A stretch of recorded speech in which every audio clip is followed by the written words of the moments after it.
Zbatimi i reformës në Këshillin Prokurorial po pengohet nga vetantarët e KPK-s, ani pse ligji është në fuqi. Ndryshimet ligjore për Këshillin Prokurorial kishin për qëllim luftimin e korporatizmit brenda KPK-s, megjithatë frytët e reformës nuk po shihen për shkak të rezistencës së madhe të brendshme ndaj zbatimit të ligjit, kështu deklarojnë nga Ministria e Drejtësisë. Shohim një rezistencë të hatashme të tyne, pastaj shohim tendencë të tyne për ta kapur, ma mirë me thonë kështu,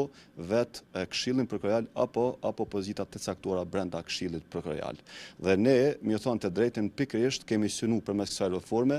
që të eliminojmë këto grupe të interesit, këtë formë të korporatizmit që ekziston brenda Këshillit Prokurorial dhe natyrisht të sjellim llogaridhënie. Nimoni thekson se si zgjidhje shihet përbërja e plotë e Këshillit Prokurorial dhe antarëve të zgjedhur.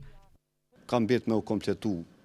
përbërja e Këshillit, do të thotë për momentin janë 5 antarë Këshillit Prokurorial, do duhet të ishin 7, një antar prokuror është në proces pasi është zgjedhur në vjeshtën që shkoi, fatkeqësisht nuk është certifikuar ende nga Këshilli Prokurorial për shkak të këtyre problemeve dhe tendencave për me kap vetëm nga grupacionet të caktuara aty, dhe gjithashtu ka mbet me u kompletu edhe me një antar tjetër jo prokuror, e cila do të ndodhë menjëherë pasi të formohet kuvendi. Lufta kundër korporatizmit brenda KPK-s, përmes ndryshimit të ligjit dhe reformës, ende shihet e pamundur, vlerëson Beti Musliu, ndërsa vë në pa rezistencën e madhe brenda Këshillit Prokurorial. Lufta e brendshme e Këshillit Prokurorial ende nuk e ka mundësuar një konstituim të kuvendit, spari duke mos e certifikuar këta antarë të Këshillit të zgjedhur në konferencën vjetore, dhe së dyti duke mos proceduar me zgjedhjen e kryesuesit të Këshillit Prokurorial. Pa konstituimin e Këshillit nuk mund të ketë vazhdimsi dhe nuk mund të ketë pra zhvillim të proceseve që janë të rëndësishme, siç është edhe zgjedhja e kryeprokurorit të shtetit. Gjitha këtu janë peng dhe ajo që është